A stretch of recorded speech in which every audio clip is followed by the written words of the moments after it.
ఏ ఆపవే ఆపు. ఏ మూకుంటట ఎక్కువ చేస్తున్నావు. రా దమ్ముంటే చర్చకు రా. డే టు టైం నువ్వే డిసైడ్ చేయి. ఆడ చూసుకుందాం నువ్వేందో నేనేందని. ఇటుకెళ్ళి సవాల్. చలో నేను బి రెడీ. ఏడికి రావాలనో ఎప్పుడు రావాలనో చెప్పు. ఇక్కడ సింహం సింగిల్ గానే వస్తుంది. కాసుకో నా దెబ్బ అని అటుకెళ్ళి. గిట్లా సవాళ్ళు ఛాలెంజ్లు రాజకీయంలో కామనే. ఆ పూట మందం మస్తు ఆడుతుంది ఆట.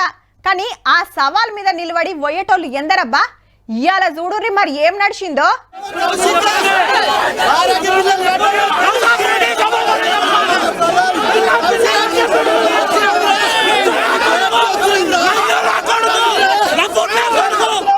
కోడిగుడ్లతో కొట్టుడు, టమాటాలు ఇసురుడు, రాళ్ళు రువ్వుడు. అటుకెళ్ళి అరికపూడి అభిమానులు, ఇటుకెళ్ళి కౌశిక్ రెడ్డి గారి కార్యకర్తలు రచ్చ రచ్చపో.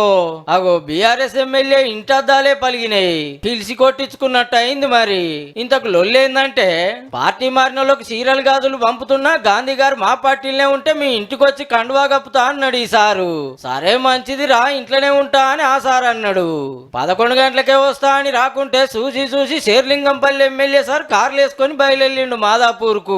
కౌశిక్ రెడ్డి సార్ ఇంటికి వచ్చే వరకు పోలీసులు కావాలి నిలబడి అడ్డం పడ్డారు లోపలికి పోనీయకుండా. దీనికి ప్రతి చర్య తప్పకుండా ఉంటది.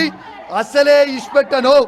గాంధీ నీకు దమ్ముంటే నువ్వు రావే లోపలికి. నీ కాలనీకి వచ్చా, నీ ఇంటికి వచ్చా, నా కొడక ఎదురుపడు రా. కౌశిక్ రెడ్డి ఇలా సింగిల్ గా ఉంటా అన్నాడు. ధైర్యంగా సింగిల్ గానే బయట నిల్చొనే ఉన్నాను. నీ ఇంటికాడ 50 మంది పోలీసులు పెట్టుకొని రక్షణ కొడతావరా కొడక. నీ లక్క కృష్ణా జిల్లాల నుంచి ఇడికి బతకనికే నేను రాలేదు. నువ్వు మా దగ్గరికి బతకనికి వచ్చినావు. నువ్వు కరీంనగర్ నుంచి హైదరాబాద్ దేనికి వచ్చారా? ఈ విలాస్ లో దేనికి ఉంటున్నావురా? విచ్చను సృష్టించి ప్రజల మధ్యలో చిచ్చు పెట్టే ఈ లంగా, ఈ కోవట్. ఎమ్మెల్యేలు సవాలు చేసుకుంటుంటే ఇంకో దిక్కు పుస్తీలకు తయారైండ్రు ఇద్దరి కార్యకర్తలు. బయటికి తొంగి చూస్తే సిగాలు ఊగుతాండ్రు అరికపూడి అభిమానులు.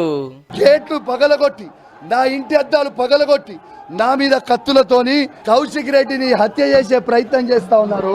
లొల్లి పెద్దగా అవుతుండే వరకు గాంధీ సార్ ను గుంజుకపోయి కార్లు ఎక్కించుకొని పోలీస్ స్టేషన్ కు తీసుకుపోయిండ్రు. రేపు గాంధీకి నేను ఏందో సినిమా చూపిస్తా. నీకే అంత తీటుంటే నాకెంత తీటు ఉంటుంది అనేది నేను రేపు చూపిస్తా. నువ్వు మా దగ్గరికి బతకనికి వచ్చినావు బిడ్డ. అదే గాంధీ గుర్తు పెట్టుకో. నిన్ను నేను ఉరికియకపోతే నా పేరు కౌశిక్ రెడ్డి కాదు. ముచ్చట తెలవంగానే బీఆర్ఎస్ లీడర్లను తురుకొచ్చిండ్రు మా ఎమ్మెల్యే ఇంటి మీద అట్లెట్లా అటాక్ చేస్తారని. ప్రభుత్వమే ఉద్దేశపూర్వకంగా ప్రతిపక్ష శాసనసభ్యుల మీద చేసిన దాడిగా దీన్ని చూడాల్సిన అవసరం ఉంది. ఈడికెళ్ళి అందరు కూడా సైబరాబాద్ పోలీస్ కమిషనర్ ఆఫీసుకు పోతే ఒక్కపారే ఇంతమంది లోపలికి రావద్దు, ఎమ్మెల్యేలే రావాలని ఆపినందుకు ఆడసుత గిదే లొల్లి. అగో ఏళ్ళు చూపించుకుంటా కౌశిక్ రెడ్డి సార్ ఎట్లా ధమ్కిలిస్తుండో పోలీసులకు. అటుకెళ్ళి హరీష్ రావు సార్ గుంజుతున్నా కదులుతలేడు.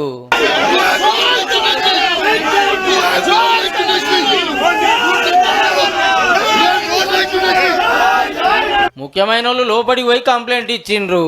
గాంధీ సార్ మీద ఇంకో 19 మంది మీద కేసు అయింది. ఇది ఈడికి ఆగుతుందో లేకుంటే రేపు కౌశిక్ రెడ్డి గారు సుత సినిమా చూపిస్తాడో.